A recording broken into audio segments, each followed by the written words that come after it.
nos rankings de línguas mais difíceis do mundo, ele está lá, porque é uma língua tonal, tem 5 tons. Isso quer dizer que a entonação que tu usa para falar a palavra muda o sentido da palavra. Se você fala a vogal curta ou longa, muda a palavra também. Então, uma consoante com uma vogal pode ter 10 significados quase no tailandês.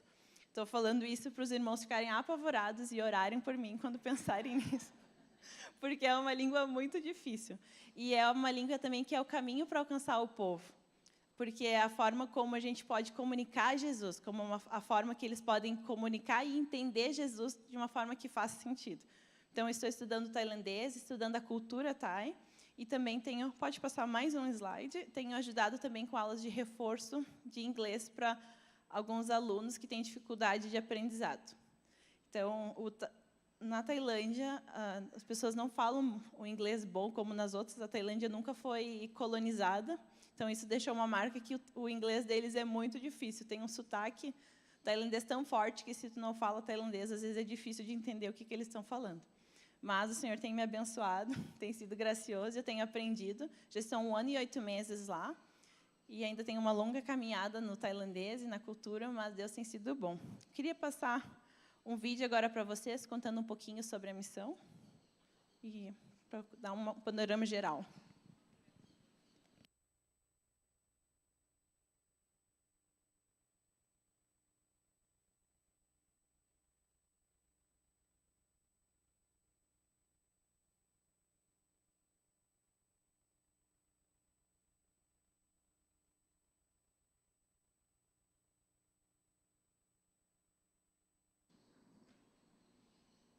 O som está baixinho.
Tá. Ele não vai sair o som, mas então depois eu posso compartilhar com os irmãos esse vídeo. Esse vídeo conta um pouquinho sobre a história da missão e também um pouco do contexto onde nós estamos inseridos, que é uma grande diversidade cultural, com muitos deuses, muita idolatria, mas grandes oportunidades para o reino ser conhecido. A gente, quando fala sobre missões, sempre pensa naquele versículo, né? Vejam os campos, eles estão prontos para a colheita. Lá na Tailândia, eu moro numa região onde tem muito arrozal, então isso, para mim, foi a minha marcação do ano, é o ciclo do arroz sendo passado. Eu comecei a perceber mais viva essa passagem.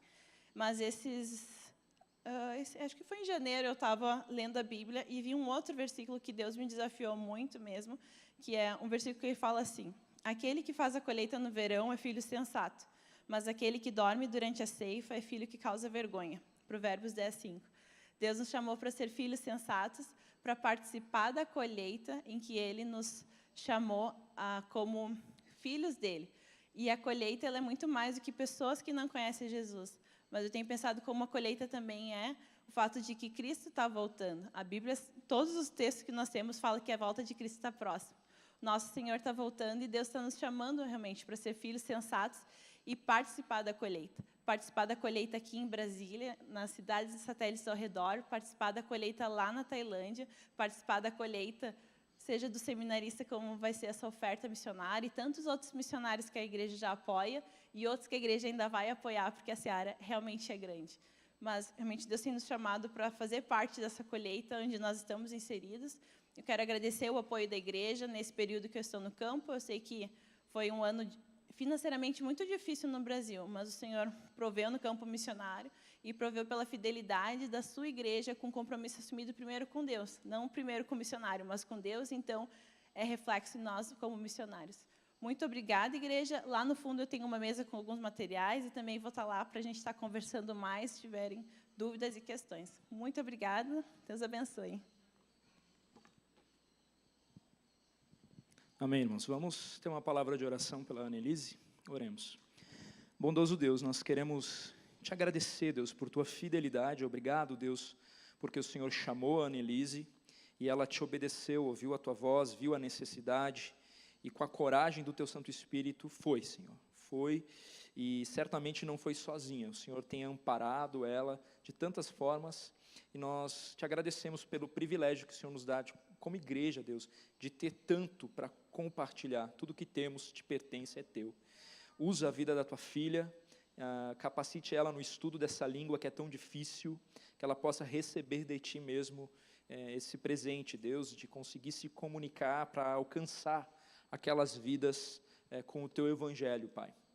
Então, fortalece a vida da Annelise. É isso que pedimos, oramos gratos, pelo nome santo de Jesus. Amém. Amém.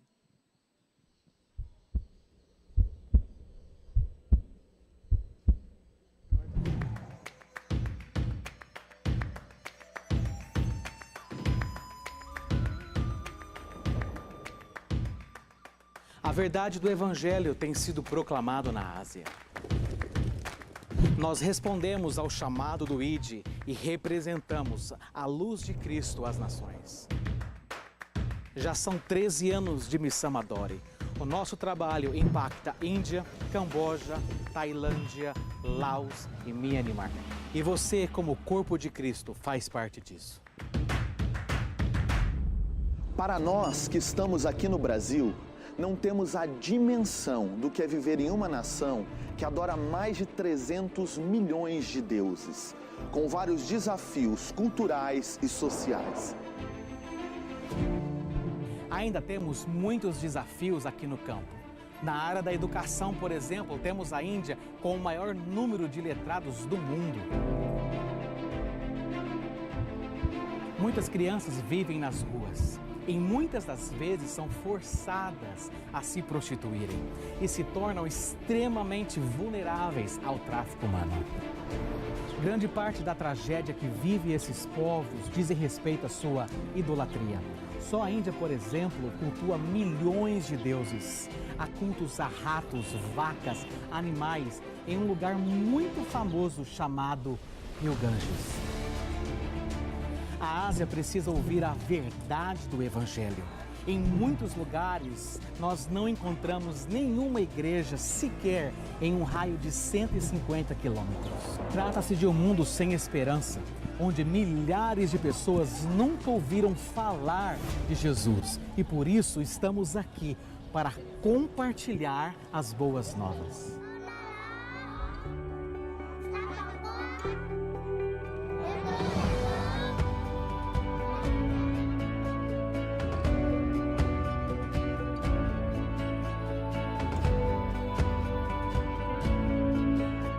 Nossa estratégia consiste em atuar em 3 frentes principais: a educação, o trabalho social e a implantação de igrejas.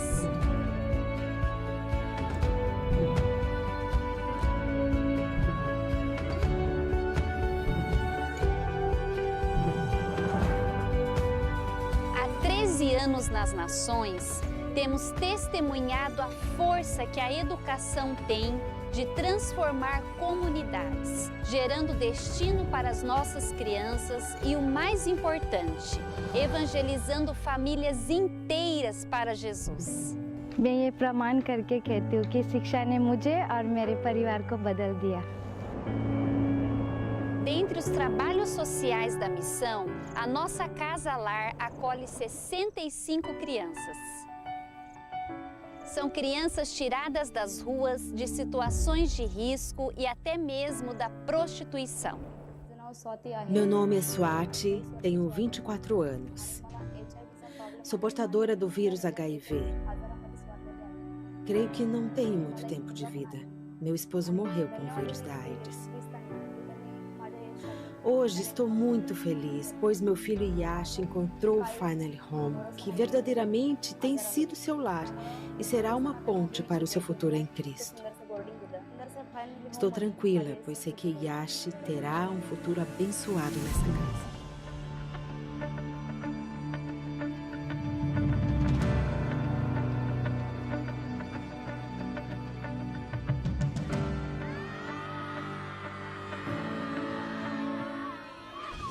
Todos os nossos trabalhos têm um só objetivo: a implantação de igrejas. Em lugares onde pessoas nunca ouviram falar de Jesus, hoje, para a glória de Deus, somos 10 igrejas implantadas. Dessa forma, já são mais de 3.200 convertidos em nossas igrejas. Ex-hindus, muçulmanos, budistas, que hoje adoram um único Deus, Jesus Cristo. បាទអរគុណមែនទែនសម្រាប់ពួកយើងទាំងពីរនាក់ដែលបន្ទាប់ពីធ្វើកិច្ចការងារទាំងអស់នេះរួចហើយនៅមានឱកាសក្នុងការបម្រើពន្ធកិច្ចថ្វាយព្រះអង្គ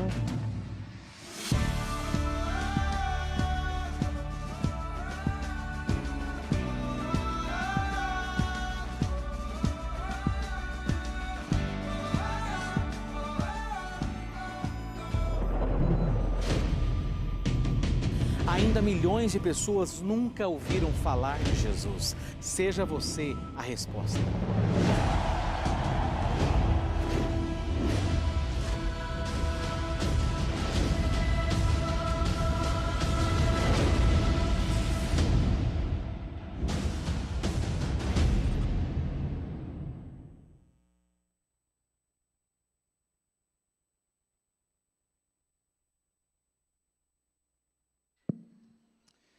Meus irmãos, alguns breves avisos. Hoje é o último dia para aqueles que desejam ir ao retiro de casais. Será de 12 a 14 de abril, no Palavra da Vida, em Caldas Novas, R$ 750 o casal. Aquele que sentir o desejo de ir, procure um dos membros do Ministério de Casais, que está aí. Tem alguém aí do Ministério de Casais? Tem lá atrás, o Paulo Martins. Após o culto, procure o irmão. Para relembrar os irmãos também e avisar que dia 28 de abril teremos início da escola bíblica do batismo. Tá? Quem desejar ser batizado, procure a mim, o pastor Juscelino, ou o irmão Daniel Carvalho. Quero convidar aqui, enquanto o coral vem aqui à frente, tem alguém nos visitando pela primeira vez? Se levante, por favor, um dos nossos recepcionistas aí na frente, tem um presente para vocês. Logo após o término do culto, vocês têm a oportunidade de participar do lanche aqui com a gente. É free, de graça, tá? Sejam bem-vindos ao nosso meio. Que Deus vos abençoe muito nessa noite.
Dia 21 e 22 de abril também teremos a cantata de Páscoa.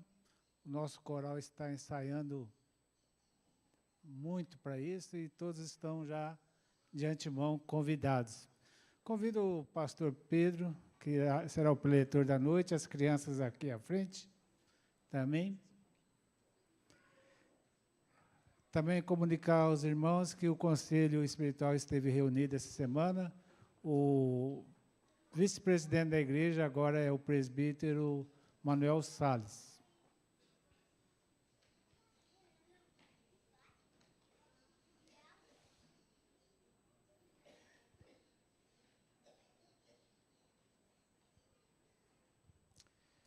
Pai querido, graças te damos por essa noite, esse início de noite.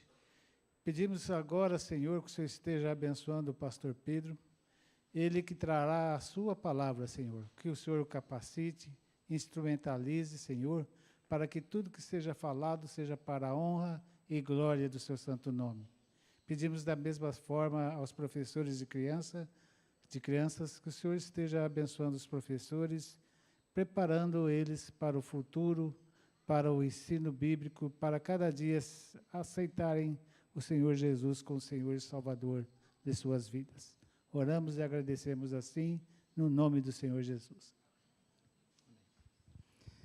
Amém, irmãos. Graça e paz. Abra sua Bíblia em Romanos, capítulo 7.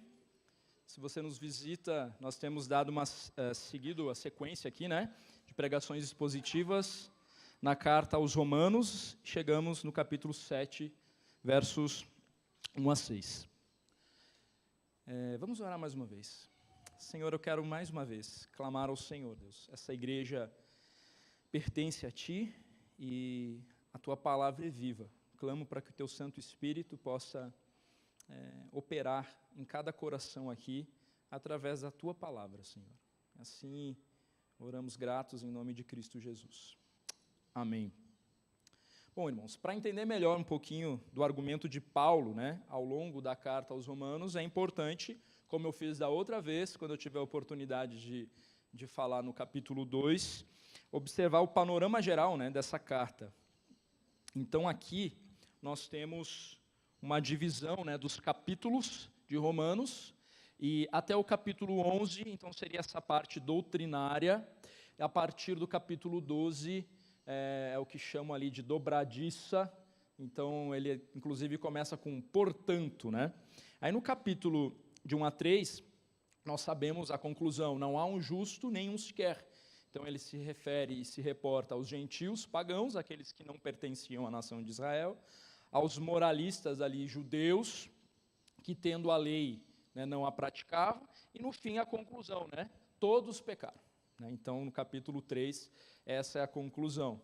No capítulo 4 e 5, justificação, e aí nós temos, depois você pode relembrar, fazendo essa leitura desses dois capítulos, a validade eterna do princípio da fé para a justificação, quando inclusive ele cita Abraão e tudo mais.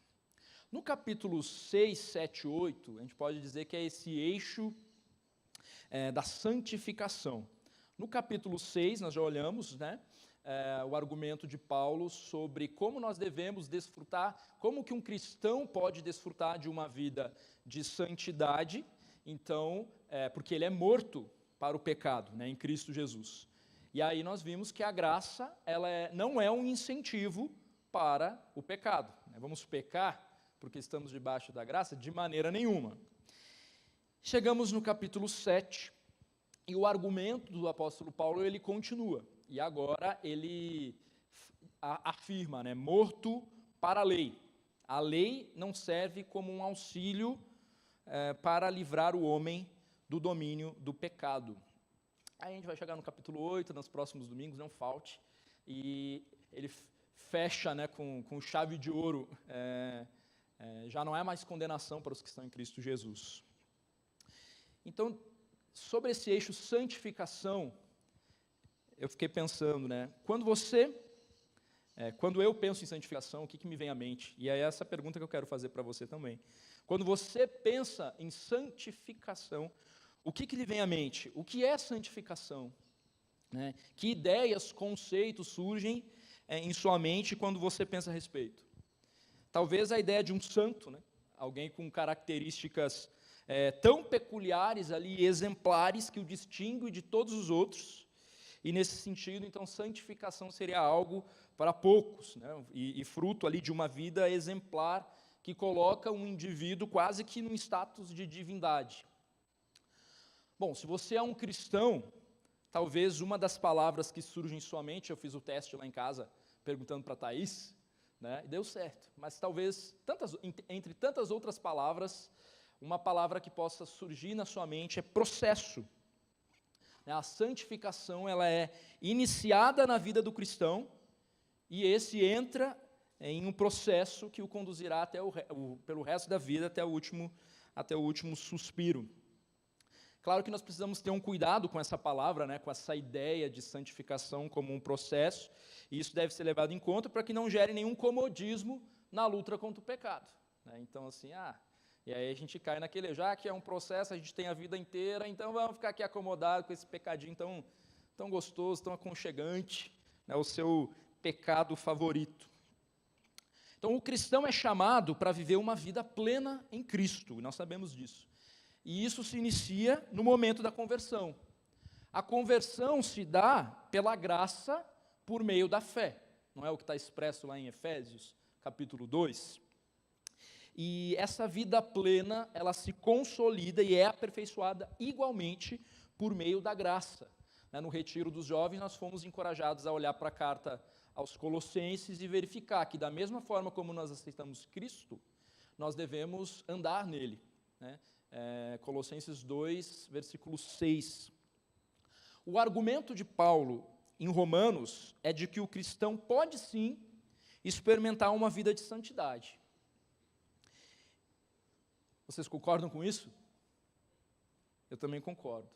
E se pode, então por que nós acabamos muitas vezes por viver uma vida miserável e frustrante com relação a isso? Sem muito sucesso no combate a alguns pecados específicos. Nós sabemos que o problema não está na palavra, porque é palavra de Deus, e nós também sabemos que o problema não está em Deus, que inclusive habita em todo aquele que crê em Cristo, né? Então, por que muitas vezes parece que santificação e santidade é um assunto tão distante de nós, né? Por que nós ficamos sem saber em que direção nós devemos andar? O que nós precisamos fazer para realmente nos vermos livres daqueles pecados que nos sugam as forças e que acabam com a nossa vitalidade, por mais que nós já tenhamos tentado de tudo, né? Não sei se você se identifica com essa realidade, mas quando eu penso e enxergo em mim a luta com relação a alguns pecados que estavam presentes na minha vida, até mesmo antes de eu ter aceitado Cristo, isso gera uma certa angústia, o que fazer, para onde correr, né? Paulo, no seu argumento, ele está tentando responder essa questão para os seus leitores. Como que eles podem desfrutar de uma vida de santidade na prática? Daí ele afirmar no capítulo 6, conforme a gente já viu, que o cristão já não é mais escravo do pecado, mas sim da justiça. De forma que ele pode e deve apresentar os membros do seu corpo como um instrumento de justiça. Porque o pecado não os dominará, porque vocês não estão debaixo da lei, mas da graça. Romanos 6,14.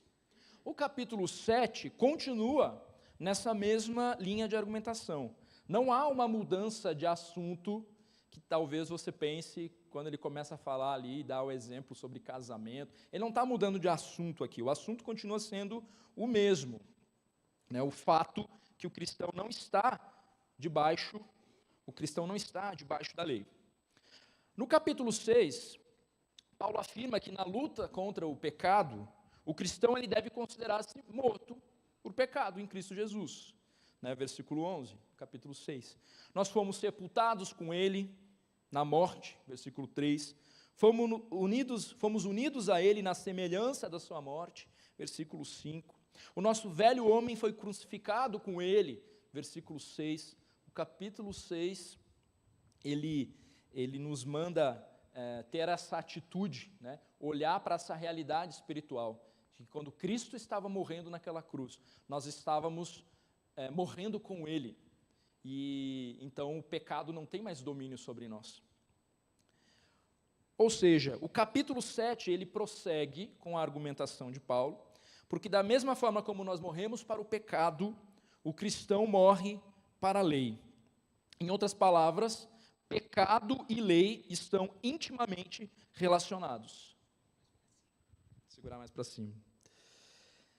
Então, pecado e lei, eles estão intimamente relacionados, né? Porque como é possível perceber no restante do capítulo 7, porque a gente vai ler esses 6 versículos, e vamos continuar no próximo domingo, mas hoje mesmo você já leia o restante, né? Porque quando a gente vai picoteando a palavra, a gente corre o risco de ter uma visão distorcida até mesmo do que Deus está querendo dizer ali.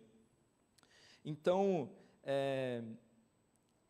é possível perceber no restante desse capítulo 7, né, essa relação entre pecado e lei, porque a lei aponta o pecado, e sem a lei o pecado está morto.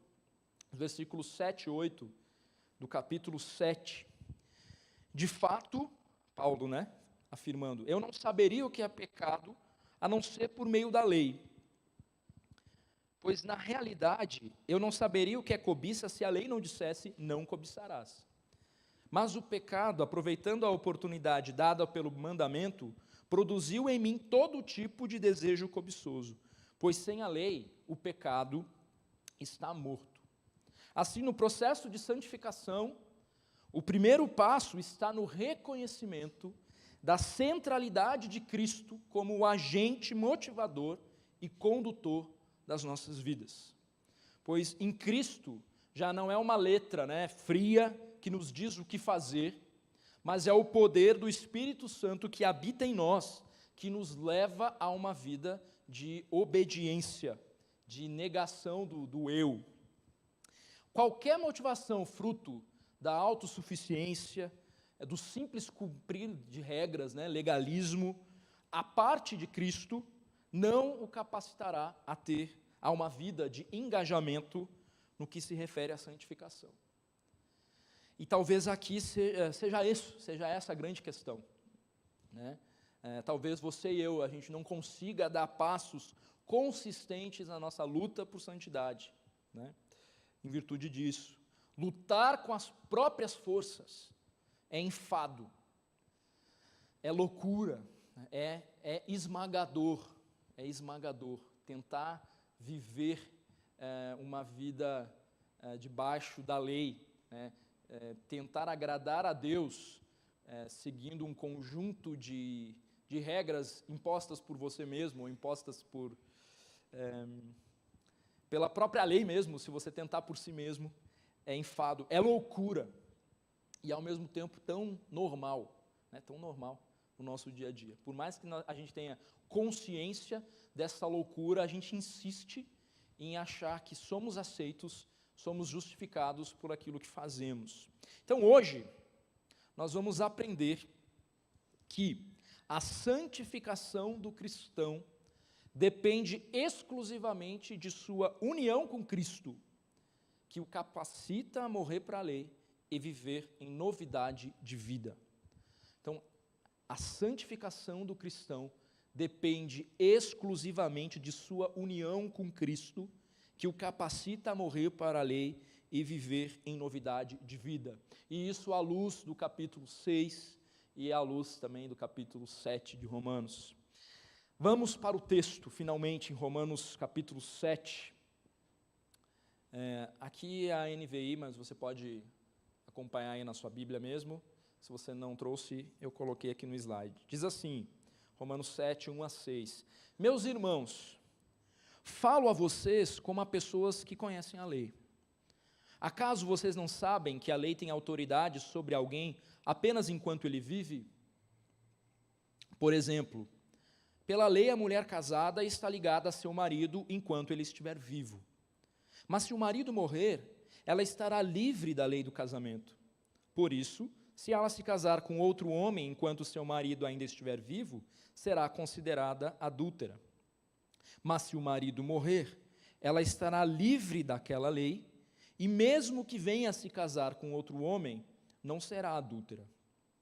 Assim, meus irmãos, vocês também morreram para a lei por meio do corpo de Cristo, para pertencerem a outro, aquele que ressuscitou dos mortos, a fim de que venhamos a dar fruto para Deus. Pois quando éramos controlados pela carne, as paixões pecaminosas despertadas pela lei atuavam em nossos corpos, de forma que dávamos fruto para a morte. Mas agora, morrendo para aquilo que antes nos prendia, fomos libertados da lei, para que sirvamos conforme o novo modo do Espírito, e não segundo a velha forma da lei escrita. No capítulo 7, Paulo nega a possibilidade da lei servir como um auxílio para tirar alguém do domínio do pecado. Não porque a lei seja má ou imperfeita, mas porque, como nós acabamos de ler, né, o crente morreu para a lei como uma regra para a vida. Além disso, a lei não foi planejada para reprimir o pecado, mas apenas para destacá-lo.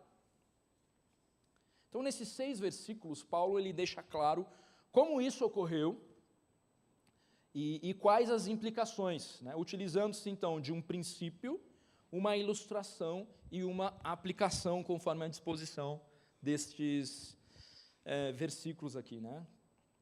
Então, o princípio. Meus irmãos, falo a vocês como a pessoas que conhecem a lei. Acaso vocês não sabem que a lei tem autoridade sobre alguém apenas enquanto ele vive? Então, o pensamento básico dessa passagem aqui se funda no princípio legal de que a morte cancela os contratos, vamos dizer assim, cancela todos os contratos. Uma pessoa está sujeita à lei enquanto está viva, e não depois disso. Então, é aquela ideia, se você morrer, talvez alguém até pague as suas contas, mas não vai ser você. Ou vai ser ali o que você acumulou, né? Eu não sou do direito aí, eu não sei muito bem. Mas você, no mínimo, não vai ter que se preocupar com isso. Né? Então, você morre. E sob o preceito da lei, então, está todo o ser humano, desde que nasce até a sua morte.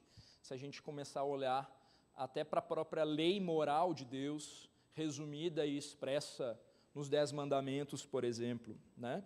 Então, todo ser humano, desde que nasce até a sua morte, ele está sob o preceito da lei.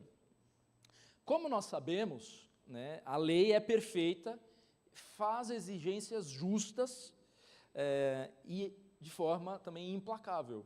O que ela exige e ponto final. Uma vez que nenhum ser humano consegue cumprir a lei de forma completa, e estando todos debaixo dessa lei enquanto vive, logo, todos são culpados, porque quem não consegue cumprir merece a punição devida. Né? Culpado merece condenação, logo, todos estão condenados, o jugo da lei. Então, Paulo ele utiliza-se desse princípio básico, né? Uma pessoa está sujeita à lei enquanto está viva e não depois disso, para afirmar uma verdade espiritual. Aí nos versos 2 e 3, ele traz essa analogia, né? Essa ilustração do casamento. Diz assim o texto, na NVI, na sua versão provavelmente ora, mas essa ora é essa ideia, né? Por exemplo. Por exemplo, pela lei, a mulher está ligada a seu marido enquanto ele estiver vivo. Mas se o marido morrer, ela estará livre da lei do casamento. Por isso, se ela se casar com outro homem enquanto seu marido ainda estiver vivo, será considerada adúltera. Mas se o marido morrer, ela estará livre daquela lei, e mesmo que venha se casar com outro homem, não será adúltera. Versículos 2 e 3. A ilustração do casamento serve apenas para elucidar ainda mais o que Paulo está querendo falar a respeito da relação do cristão com a lei. Paulo não está mudando de assunto, como eu falei antes, apesar de que esse é um texto, né, um texto como esse, ele deveria ser considerado quando nós estivermos pensando em casamento, né? Porque o pressuposto serve de base para expressar uma verdade, né? Então, a relação do homem está para a lei, assim como a esposa está para o marido, né? É uma relação que somente a morte pode dissolver. E é provavelmente desse texto que também surge a expressão até que a morte vos separe das cerimônias de casamento, né? Então, assim como a morte desfaz o laço que une marido e mulher, apenas a morte pode dissolver a relação do homem com a lei. Em outras palavras, é irrevogável essa relação que vocês têm, né? A menos que a morte entre, né, em jogo aqui. A viuvez é um momento de luto, né? Nós concordamos com isso. Mas o viúvo e a viúva, ou a viúva, precisa entender mais cedo ou mais tarde que aquilo que foi vivenciado com o antigo cônjuge é passado, né, de que é necessário virar a página e continuar.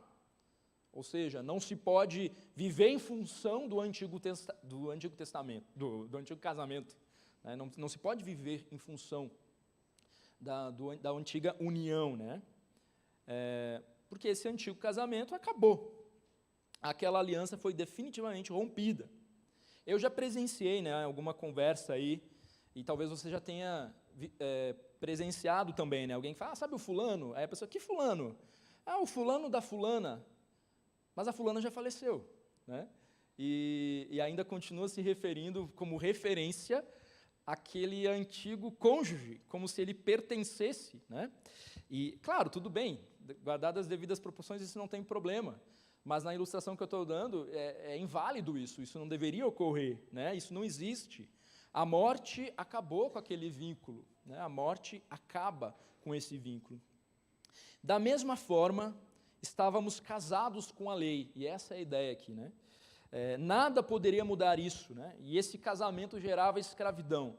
Nada poderia, senão a morte. Então, o princípio e a analogia levantados por Paulo ganham sentido a partir do verso 4, quando ele expressa a verdade espiritual a respeito do antigo casamento entre o homem e a lei, e esse novo casamento entre o cristão e Cristo. Então diz assim, o versículo 4. Assim, meus irmãos, vocês também morreram para a lei, por meio do corpo de Cristo, para pertencerem a outro, aquele que ressuscitou dos mortos, a fim de que venhamos a dar fruto para Deus. Então, a aplicação da analogia do casamento sofre aqui uma espécie de reviravolta, a gente poderia dizer, né? Pois era de se esperar que, uma vez que a mulher que representa os crentes aqui, e a lei que representa o marido, que a lei acabasse por morrer, né?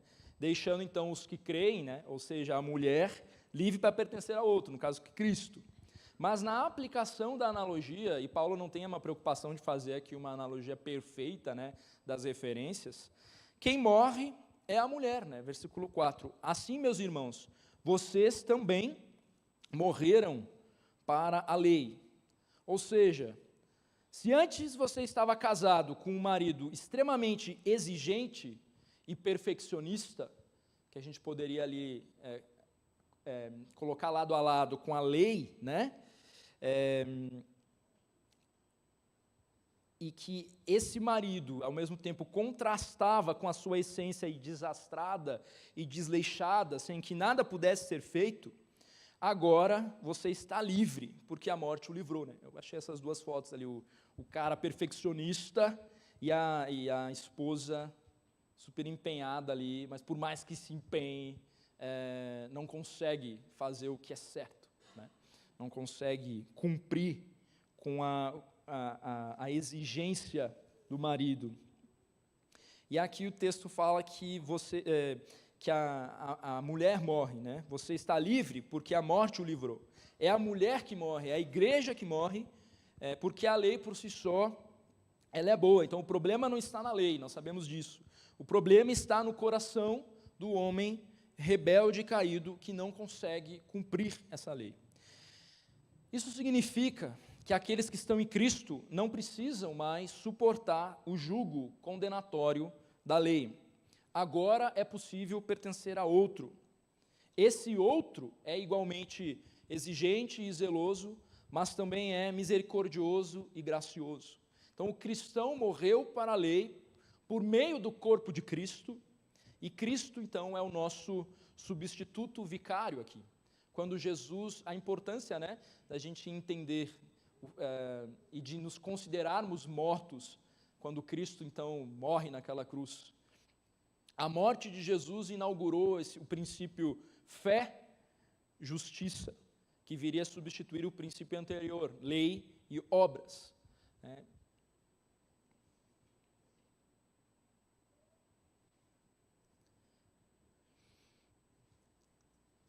Uma afirmação de Calvino aqui: enxertados na morte de Cristo, extraímos uma energia secreta dela, como os brotos extraem vida das raízes.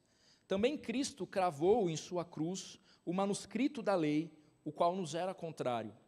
Portanto, sendo crucificados com ele, somos eximidos de toda maldição e culpa provenientes da lei. Atacar e descartar esse livramento é fazer a cruz de Cristo algo vazio e fútil. Lembremos-nos, porém, que somos libertados do jugo da lei, somente quando somos feitos um com Cristo. Como que nós lidamos com a questão da lei? Então, há algumas formas, né? A tentativa, né? A tentativa legalista, né? Alguém que acha que será justificado por observar os preceitos externos da lei, o que é impossível, e aí isso conduz a uma atitude farisaica. A maneira libertina, né? Que despreza a lei e quer viver uma vida sem limites, sem repreensão, como nós vimos no capítulo 6, e a maneira bíblica que deve se deleitar na lei de Deus e concluir, no fim das contas, que não tem forças por si mesmo de praticá-la. Né? Então, o verso 4, ele deixa claro que o que é a vida de alguém que agora é dominado por Cristo e não pela lei. Né? Em Cristo, nós somos capacitados a dar fruto para Deus. Ao olhar para a lei, ao olhar, por exemplo, para os 10 mandamentos, e nenhum de nós, no fim das contas, consegue escapar do julgamento, né, do próprio resumo aí do que Deus está querendo falar aqui por lei, né, nenhum de nós escapa, porque nos vemos culpados, né,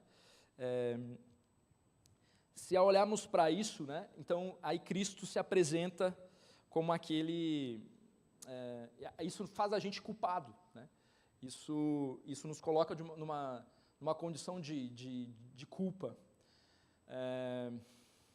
E todo ser humano, uma vez, sem por si mesmo conseguir sair debaixo deste jugo por si mesmo, né, porque quando ele olha para a própria vida, ele se vê incapaz, então, de cumprir, de ser obediente até o fim, em tudo, né, Cristo se apresenta como aquele que nos liberta desse jugo, não para viver uma vida como a gente bem entende, mas uma vida de obediência, agora entendendo, agora casado com um marido compassivo também, que também é exigente da mesma forma.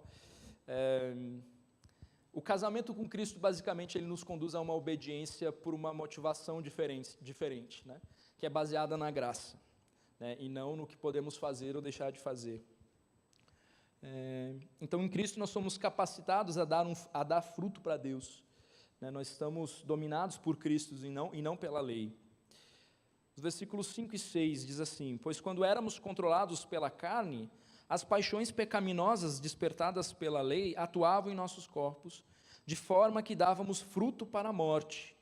Mas agora, morrendo para aquilo que antes nos prendia, fomos libertados da lei, para que sirvamos conforme o novo modo do Espírito, e não segundo a velha forma da lei escrita. Então, quando éramos casados com a lei, antes de sermos regenerados, nós estávamos sob o controle e domínio do pecado. As paixões pecaminosas, despertadas pela lei, atuavam em nossos corpos, né, de forma que nós dávamos fruto para a morte. E aí, de que maneira que a lei aponta para o pecado e deixa isso cada vez mais evidente, né? E quando a gente pensa nas nossas motivações, a gente percebe que aquilo que é proibido tem um poder de nos deixar, no mínimo, curiosos, né? Aguçar muitas vezes os nossos desejos, né? Então, nossas paixões carnais, elas são despertadas pela lei, né? Por isso que Paulo diz, quando diz não cobiçarás, então aí que parece que eu despertei para justamente fazer isso, para justamente cobiçar, né? Então, é nesse sentido, a lei traz à tona a verdade da nossa condição decaída, né? Do nosso pecado, do nosso coração perverso diante desse Deus santo. Então, a perfeição do nosso primeiro marido realçava ainda mais os nossos erros e paixões, mais ou menos isso, né? Então, todo ser humano está casado, está debaixo dessa lei, e esse marido é perfeccionista, e você é incapaz de cumprir os padrões solicitados, as demandas desse marido perfeccionista. E isso causa enfado, isso causa morte. Então, em Cristo, morrendo para aquilo que antes nos prendia, nós fomos libertados para a lei, para que sirvamos, em outra versão diz, de modo que servimos, né, conforme o caminho do Espírito de Deus. Antes nós estávamos condenados, pois nos era impossível agradar a Deus por meio da lei, que é perfeita e exige perfeição. Mas agora já não há mais condenação para os que estão em Cristo Jesus, conforme nós veremos em 8:1, porque aquele que é perfeito cumpriu a lei, Jesus, né? Jesus aboliu a lei dos mandamentos em forma de ordenanças e encravou-os ali completamente na cruz. A nossa obediência a Deus é fruto de um coração redimido e grato a Ele por tão grande salvação. Então é porque já não estamos debaixo da condenação que nós podemos frutificar para Deus, né? Que podemos andar em liberdade de vida. Tal liberdade para o cristão significa sujeição a Cristo, né? Um marido exigente, zeloso, porém gracioso e misericordioso. Então o que Paulo está deixando claro é a nossa condição sem Cristo diante da lei. Que você saia daqui hoje disposto a se autoconfrontar sobre o modo como você tem conduzido a sua vida. Apenas Cristo pode te tornar justo diante de Deus. Qual a sua condição diante de Deus? Você é justo ou condenado? Você vive debaixo da lei ou debaixo da graça? Cristo nos liberta para uma nova vida, longe da nossa tendência de recorrer ao legalismo. Parece que sempre nós queremos uma lista sobre o que fazer, sobre o que não fazer, e achamos que se nos conformarmos ao padrão estabelecido por nós mesmos, nós seremos aceitos por Deus. Mas o padrão de Deus é perfeito, e portanto nós somos incapazes de cumpri-lo por nós mesmos, em nossa própria força. Então, basicamente, irmãos, de uma forma muito simples, esse texto quer nos trazer à memória isso, né? Abandone esse estilo de vida frustrante e degradante, de confiar em si mesmo, de confiar nas regras, né, e traga à memória nessa verdade. Estamos livres em Cristo, né? Precisamos confiar na graça derramada na cruz. Deus tem me exortado nesses últimos tempos a respeito disso, sobre encarar um ministério pastoral na dependência da graça absoluta dele, não na minha própria força. E como realmente é esmagador a gente achar que tem que fazer alguma coisa para a coisa acontecer, né? Precisamos reconhecer, né, que na luta contra o nosso pecado, o primeiro passo, né, é depender exclusivamente de Cristo, né? Se você aceitou a Cristo como teu Senhor, como teu Salvador, entenda, na cruz você morreu com Cristo e também ressuscitou com Cristo para uma nova vida, né? Então, quando nós olhamos para nossas vidas, para as nossas listas, né, para os nossos próprios pecados ali, irmãos, não vai adiantar você traçar toda uma estratégia de mudança na luta contra o pecado à parte de Cristo. É claro que o Senhor Jesus ele nos chama a uma vida de ação, né, santificação, mas que envolve total dependência de Deus, né? Talvez o enfado na luta contra o pecado ou na luta por conduzir tudo o que o Senhor tem te plantado, o grande problema é porque você ainda não depende exclusivamente de Cristo. E somos salvos pela graça, e qualquer coisa que a gente acrescentar a isso, salvo mais alguma coisa, não é a salvação verdadeira. É uma salvação que se apoia em si mesmo ou em qualquer outra coisa. E isso gera frustração. Não tem como. Isso gera frustração. Então, cada um de nós tem desafios aqui, com relação a isso. Mas eu diria que o Espírito Santo possa ministrar aos nossos corações sobre a gravidade que é em nós tentarmos conduzir as nossas vidas